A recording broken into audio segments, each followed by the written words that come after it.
خدا ان کے زندہ کلام میں سے تلاوت ہوگی پرانے عہد نامہ میں سے دانیل نبی کی کتاب، اس کا 6 باب 13ویں آیت سے باب کے آخر تک۔ دانیل نبی کی کتاب 6 باب 13ویں آیت سے باب کے آخر تک۔ 13ویں آیت سے خدا ان کے زندہ کلام میں یوں مرقوم ہے: تب انہوں نے بادشاہ کے حضور عرض کی کہ اے بادشاہ، یہ دانیل جو یہودا کے اسیروں میں سے ہے، نہ تیری پرواہ کرتا ہے اور نہ اس امتناعی فرمان کی جس پر تو نے دستخط کی ہے خاطر میں لاتا ہے، بلکہ ہر روز 3 بار دعا کرتا ہے۔ جب بادشاہ نے یہ باتیں سنی تو نہایت رنجیدہ ہوا، اور اس نے دل میں چاہا کہ دانیل کو چھڑائے، اور سورج ڈوبنے تک اس کے چھڑانے میں کوشش کرتا رہا۔ پھر یہ لوگ بادشاہ کے حضور فراہم ہوئے اور بادشاہ سے کہنے لگے: اے بادشاہ، تو سمجھ لے کہ مادیوں اور فارسیوں کا آئین یوں ہے کہ جو فرمان اور قانون بادشاہ مقرر کرے کبھی نہیں بدلتا۔ تب بادشاہ نے حکم دیا اور وہ دانیل کو لائے اور شیروں کی مان میں ڈال دیے۔ اور بادشاہ نے دانیل سے کہا: تیرا خدا جس کی تو ہمیشہ عبادت کرتا ہے تجھے چھڑائے۔ اور ایک پتھر لا کر اس ماند کے منہ پر رکھ دیا، اور بادشاہ نے اپنی اور اپنے امیروں کی مہر اس پر کر دی، تاکہ وہ بات جو دانیل کے حق میں ٹھہرائی گئی تھی تبدیل نہ ہو۔ تو بادشاہ نے اپنے قصر میں گیا اور اس نے ساری رات فاقہ اور موسیقی کے ساتھ اس کے سامنے نہ لائے، اور اس کی نیند جاتی رہی۔ اور بادشاہ صبح سویرے اٹھا اور جلدی سے شیروں کی مان کی طرف چلا، اور جب مان پر پہنچا تو غمناک آواز سے دانیل کو پکارا۔ بادشاہ نے دانیل کو خطاب کر کے کہا: اے دانیل، زندہ خدا کے بندے، کیا تیرا خدا جس کی تو ہمیشہ عبادت کرتا ہے قادر ہوا کہ تجھے شیروں سے چھڑائے؟ تب دانیل نے شیروں سے کہا: اے بادشاہ، اب تک جیتا رہا، میرے خدا نے اپنے فرشتہ کو بھیجا اور شیروں کے منہ بند کر دیے، اور انہوں نے مجھے زر نہ پہنچا، کیونکہ میں اس کے حضور بے گناہ ثابت ہوا اور تیرے حضور۔ اے بادشاہ، میں نے خطا نہیں کی۔ پس بادشاہ نہایت شادمان ہوا اور حکم دے یا کہ دانیل کو عثمان سے نکالے۔ بس دانیل عثمان سے نکالا گیا، اور معلوم ہوا کہ اسے کچھ زر نہ پہنچا، کیونکہ اس نے اپنے خدا پر توکل کیا تھا۔ اور بادشاہ نے حکم دیا، اور وہ شخصوں کو جنہوں نے دانیل کی شکایت کی تھی لائے، اور ان کے بچوں اور بیویوں سمیت ان کو شیروں کی مان میں ڈال دیا، اور شیر ان پر غالب آئے، اس سے بیشتر کے مان کی تہہ تک نہ پہنچے۔ شیروں نے ان کی سب ہڈیاں توڑ دی۔ خدا ان کے زندہ پاک کلام کے پڑھے اور سنے جان پر خدا ان کی برکت ہو۔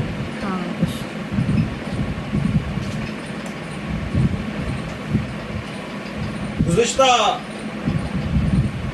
جمعرات سے ہم نے ایک سیریز شروع کی ہے۔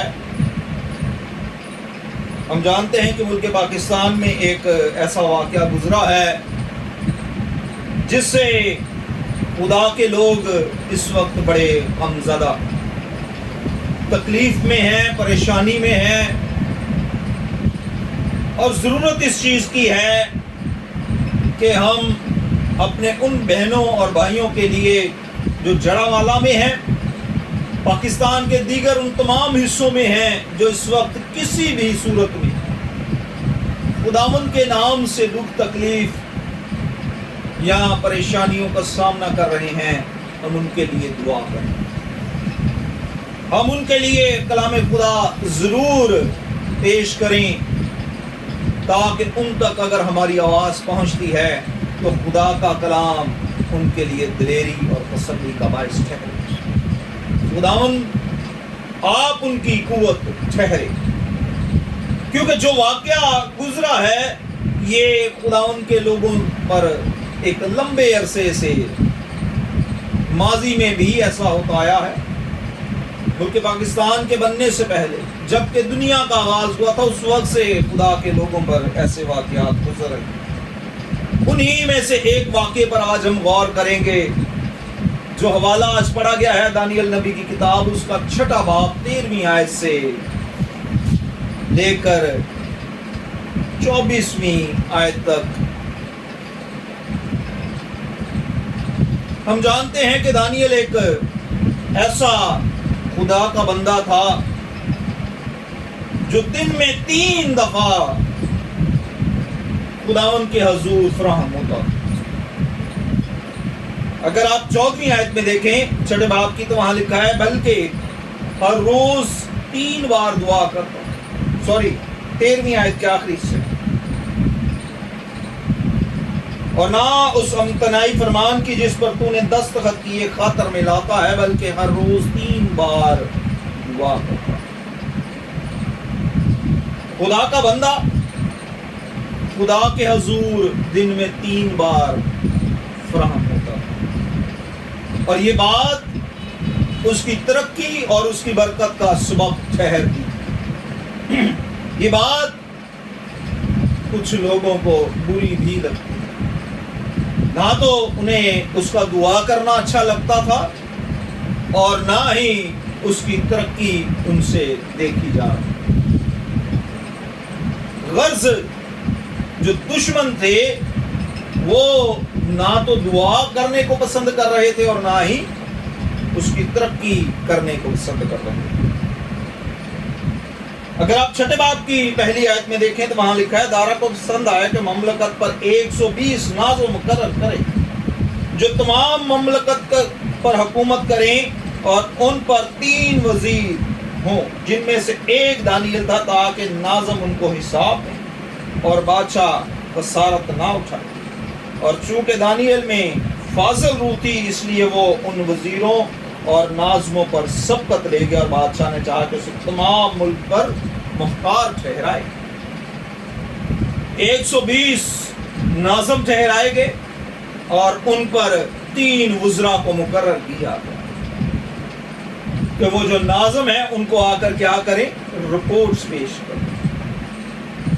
لیکن یہاں جو فاضل روح کا ذکر کیا گیا ہے، در حقیقت وہ خدا کی روح کا ذکر ہے، کہ خداوند کا روح اس کے ساتھ تھا، جس کی مدد اور رہنمائی میں وہ چل رہا تھا، ترقی کر رہا تھا، اور خداوند سے برکات کو حاصل کر رہا تھا۔ اب جو 3 وزیر تھے ان میں بھی یہ ان سے اوپر چلا گیا، سبقت لے گیا۔ اب ہوا کیا، تب ان وزیروں اور ناظموں نے چاہا کہ ملک داری میں دانیل پر قصور ثابت کریں، لیکن وہ کوئی موقع یا قصور نہ پا سکے، کیونکہ وہ دیانتدار اور اس میں کوئی خطا یا تقصیر نہ تھی۔ تب انہوں نے کہا کہ ہم اس دانیل کو اس کے خدا کی شریعت کے سوا کسی اور بات میں قصوروار نہ پائیں۔ اب جو دنیاوی اس کی کام تھی، ڈیوٹیز تھیں، وہ صحیح طور سے سر انجام دے رہا تھا۔ وہ اس تلاش میں تھے کہ کوئی اس کی کمزوری پکڑیں اور اس کو بادشاہ کے سامنے لے جائیں۔ انہوں نے کہا کہ بادشاہ کے حضور گئے کہ اے بادشاہ، تم اپنے ملک میں ایک اعلان کرا دے کہ 1 مہینے تک کوئی بھی جو ہے وہ، اس کا ہم حوالہ دیکھ لیتے ہیں۔ 7ویں آیت ہے، مملکت کے تمام وزیروں، حاکموں اور ناظموں اور مشیروں اور سرداروں نے باہمت مشورت کی کہ ایک سردان آئین مقرر کریں اور ایک امتناعی فرمان جاری کریں، تاکہ اے بادشاہ 30 روز تک جو کوئی تیرے سوا کسی اور معبود یا آدمی سے کوئی درخواست کرے تو شیروں کی ماند میں ڈالا۔ شرط یہ تھی کہ 1 مہینے تک، یعنی کہ 30 دن تک جتنی بھی ریکویسٹیں ہیں، دعائیں ہیں، درخواستیں ہیں، وہ کس کے آگے کرنی ہیں؟ بادشاہ کے آگے۔ بادشاہ تو بڑا خوش ہوگا کہ لوگ صرف اپنے معبودوں کو، کیونکہ وہاں بت پرست قوم تھی، دانیل اسیری کا نبی، یہ اسیری میں تھے، اس کا اپنا ملک، یہ اپنے ملک میں نہ تھے، بلکہ یہ اسیری میں تھے، اور بڑی مشکلوں سے انہوں نے اپنے مقام کو بنایا. بابل کی اسیری میں بڑی مشکلات میں سے یہ لوگ یہاں تک پہنچے. جب یہ یہاں تک پہنچے تھے تو راستے میں جو تکلیفیں اور پریشانیاں انہوں نے اٹھائی تھیں آپ ان کے لیے دیکھ سکتے ہیں. زبور 37 پہلی آیت سے، ہم بابل کی ندیوں پر بیٹھے اور صیون کو یاد کر کے روئے. وہاں بیت کے درختوں پر ان کی وسط میں ہم نے اپنے ستاروں کو ٹانگ، کیونکہ وہاں ہم کو اسیر کرنے والوں نے گیت گانے کا حکم دیا اور تباہ کرنے والوں نے خوشی کرنے کا، اور کہا صیون کے گیتوں میں سے ہم کو کوئی گیت سناؤ. ہم پردیس میں خداوند کا گیت کیسے گائیں؟ اے یروشلیم، اگر میں تجھے بھولوں تو میرا دانا ہاتھ اپنا ہنر بھول گیا. اگر میں تجھے یاد نہ رکھوں تو رکھوں، اگر میں یروشلیم کو اپنی بڑی سے بڑی خوشی پر ترجیح نہ دوں تو میری زبان میرے تالو سے چپک جائے. جب انہیں اسیر کر کے لے کر جایا جا رہا تھا تو ایک رسی سے ایسے باندھا جاتا اور ایسے ہاتھوں کو کر کے ایک لائن میں انہیں لے کر جایا جاتا. ایک نوکیلی اسٹک ان کے وہ سپاہیوں کے ہاتھ میں ہوتی تھی، تو جب کبھی یہ تھک جاتے تو کہیں درخت دیکھتے، کہیں ایسے جگہ دیکھتے جہاں تھوڑی چھاؤں ہوتی، پانی ہوتا، تو یہ کہتے کہ کچھ دیر ہمیں یہاں پر بیٹھنے دیں تاکہ ہم کیا کریں، تھوڑا آرام کر کے پھر چلے. ہاتھ ایسے رسیوں سے باندھے ہوتے تھے اور وہ چل رہے ہوتے تھے. تو جب یہ درخواست کرتے تو وہ ان کے ٹانگوں پر مارتے تھے اور پھر جسم کے کسی بھی حصے پر اس نکیلی لکڑی کے ساتھ چبھو دیتے تھے کہ مسلسل چلتے رہنا ہے، اپنے ملک کا گیت گانا. جو گیت گاتے تھے خداوند کے حضور انہیں گاؤ، اور وہ اس طرح خدا کے لوگوں کا تماشا بناتے تھے، ان کا شغل دیکھتے تھے، یوں کہنا چاہیے. دانیل بھی اس مصیبت سے گزر کے آیا ہوا تھا. وہ بھی چاہتا تھا، اس کی روٹین تھی، کیونکہ وہ گیت بھی گاتا تھا اور دعا بھی کرتا تھا 3 دفعہ. تو یہ بڑا مشکل تھا کہ وہ 3 دفعہ دعا نہ کرتا، اپنے خدا کے علاوہ کسی اور سے دعائیں، مناجات اور درخواستیں رکھتا. یہ بات اس کے لیے بڑی مشکل. اس بات کو وہ جانتے تھے دشمن، انہوں نے اس بات کا فائدہ اٹھاتے ہوئے بادشاہ کے کانوں کو، بادشاہ اس کا دل تھا دانیل کی طرف تو وہ اسے چھڑائے کسی طریقے. وہ اسے، اگر آپ 14ویں باب کے آخری حصے میں دیکھیں تو وہاں لکھا ہے، اور سورج ڈوبنے تک اس کے چھڑانے میں کوشش کرتا رہا. اس نے پوری کوشش کی کہ کسی طریقے یہ بچ جائے اور اس مشکل میں نہ پڑے. جب وہ لوگ دشمن جو تھے وہ اسی کے ساتھ تھے. زکریا نبی کی کتاب میں لکھا ہے کہ جب کوئی مجھ سے پوچھے گا کہ یہ زخم تجھے کہاں سے لگا ہے، میں کہوں گا کہ یہ مجھے میرے دوستوں کے گھر سے لگا. یہ دانیل کے ساتھ کام کرنے والے لوگ تھے، اسی کے محلے میں، اسی کے علاقے میں رہنے والے لوگ تھے. ایک ہی جگہ پر وزیر تھے، ایک ہی جگہ پر مشیر تھے، ایک ہی آفس میں کام کرتے تھے، لیکن ایک ہی جگہ پر ایک ہی پیالہ میں کھا کر اسی میں پکڑا. یہودا اسکریوتی نے بھی یہی کام کیا تھا. یسوع کے ساتھ کام کرتا تھا، اسی کے ساتھ کھاتا اور پیتا تھا، اسی کا خزانچی تھا اور اسے ہی پکڑوا. جب دانیل کو پکڑوایا گیا تو بادشاہ بڑا پریشان تھا. وہ بادشاہ جو ہر روز موسیقی سنتا تھا، اس روز دل گیر ہوا، ساری رات جاگتا رہا، پریشان رہا. اس نے اس روز کچھ نہ کھایا اور نہ پیا اور نہ ہی موسیقی کو سنا. پھر 20ویں آیت میں کہتا ہے، اور جب مان پر پہنچا تو غمناک آواز سے دانیل کو پکارا. بادشاہ نے دانیل کو خطاب کر کے کہا، ہے دانیل، زندہ خدا کے بندے، کیا تیرا خدا جس کی تو ہمیشہ عبادت کرتا ہے قادر ہوا کہ تجھے شیروں سے چھڑائے؟